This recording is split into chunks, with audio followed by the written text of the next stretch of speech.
Hello, and welcome back to the Early Learning Lounge. This is your bonus edition Reframe.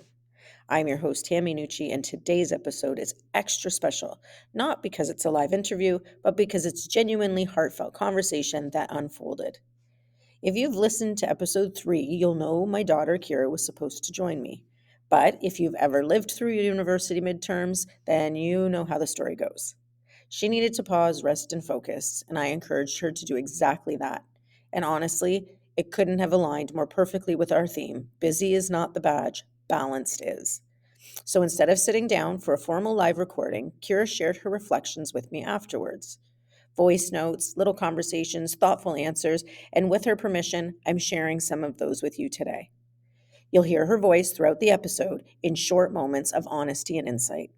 This isn't a staged interview, it's a narrated conversation between mom and daughter, a bridge between generations, an invitation to rethink how we pace our lives and the lives of our children. I started by asking Kiera something simple, but important. What does it feel like to grow up in a world where everything is instant? Connection, information, entertainment, communication, all just one tap away. And here's what she had to say. I know a lot of parents and teachers often judge the way that my generation communicates with each other. They're often saying things like we're always on our phones, or that we don't know how to have real life connections with each other, which from experience my dad has said to me basically my entire life. But honestly, I just think that that's just the way that our generation has grown up, and we didn't really choose for everything to be so constantly online. It's just how connections have evolved over time. And I actually think that it's really important to have this type of communication as well, because then we're able to stay close with people who live across the country. For example, my best friend, she lives in Halifax, and we still have a very close friendship. And it's also just a good way to keep in touch with other members of the community, as well as maybe family that you wouldn't be so close to otherwise. And it's not that we don't value that real life connection, it's just that we experience it very differently. But that being said, I do agree that it's crucial to have that balance of both real life and online interaction, because spending time with people face to face still feels much more genuine and real. And I definitely try and make time for that, if not more time for that. But I don't think that our generation should be looked down on for the way that we connect digitally.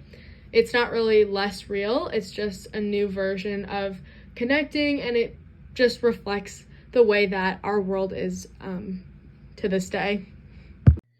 Kiera's fresh perspective truly shed light on something important, that different doesn't mean wrong. And in that moment, I felt this rush of awareness wash over me.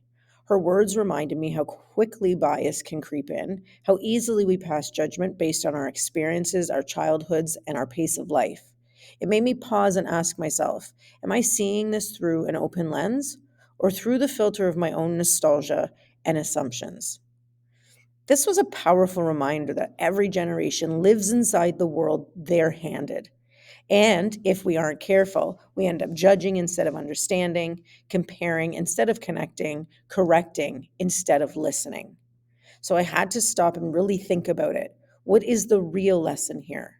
It's not whether one way is better, it's that awareness, not judgment, creates space for empathy.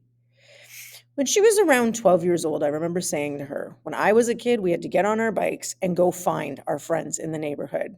And she turned and said, we don't have to go anywhere. We have text and FaceTime from home. She wasn't saying one was better than the other, just that they're different. And that difference matters. It shapes how children connect, how they solve problems, how they build relationships, how they self-regulate, and how they understand.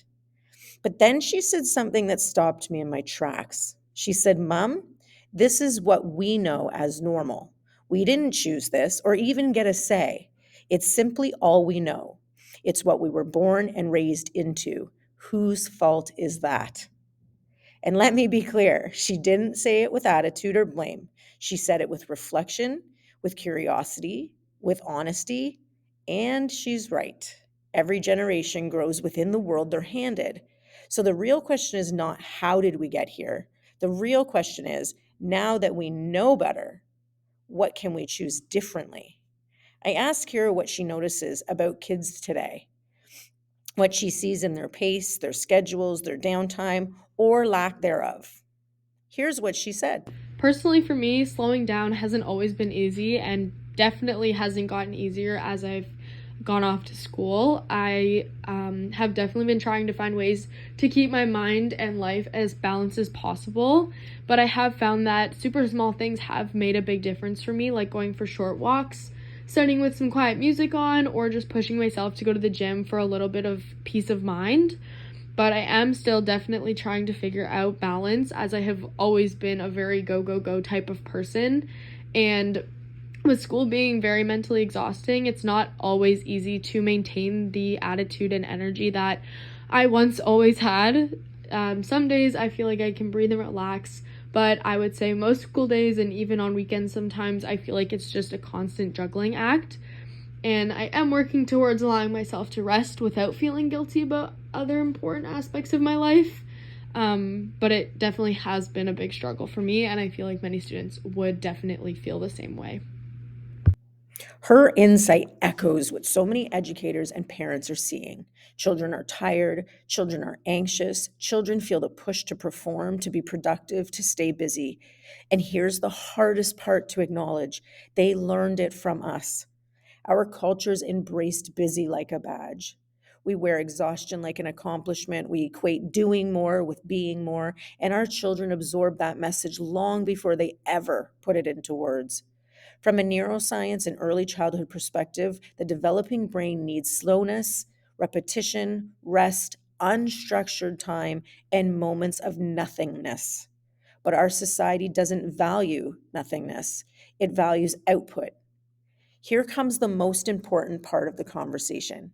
I asked Kiera how she finds balance, or tries to, in a world that rewards being constantly on.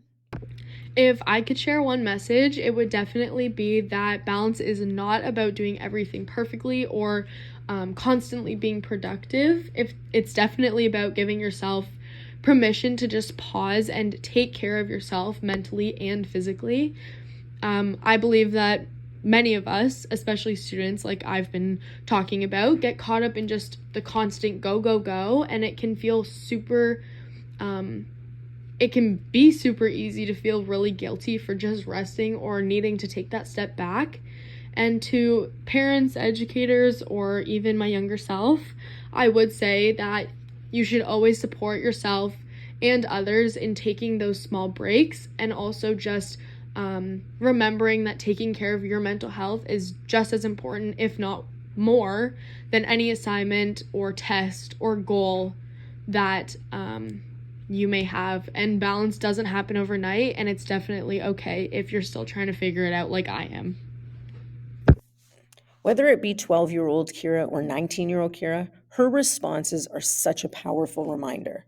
We cannot control other people. We cannot control demands of society. We cannot control the pace of the world, but we can control our time, our attention, our boundaries, and the energy we give away. Children need to see adults who are not emotionally available only when everything is done, but available because they've chosen balance. What struck me most about my conversation with Kira is this: children and youth are deeply aware of the world around them. They feel the pace, the pressure, and they feel the comparison, the expectations, the constant stimulation. And when we pause, truly pause, they feel that too. Kira reminded me of something important. Children don't need us to be more productive, they need us to be more present. And that's the invitation for this weekend. Busy is not the badge, balanced is. Maybe this weekend you give yourself permission to step back. Maybe you model rest instead of rush. Maybe you slow the world down just enough for a child to breathe more deeply. Because that's where learning begins. That's where connection grows. And that's where mental health takes root, in the spaces between the doing. Next week, we'll tackle a big question I hear all the time: what's wrong with crafts, worksheets, and coloring sheets? We'll reframe what creativity should really look like in the early years, explore the power of process over product, debunk a few myths, and talk about why open-ended experiences matter more than ever. Educators and parents, you will not want to miss this. As you step into your weekend, remember you can't pour from an empty cup. Slowing down isn't falling behind, it's choosing wisely. The hustle is real, the grind is constant, but the heart is what makes it all matter. Until next time, keep leading with grit, hustle, and heart, and don't forget to fill your cup.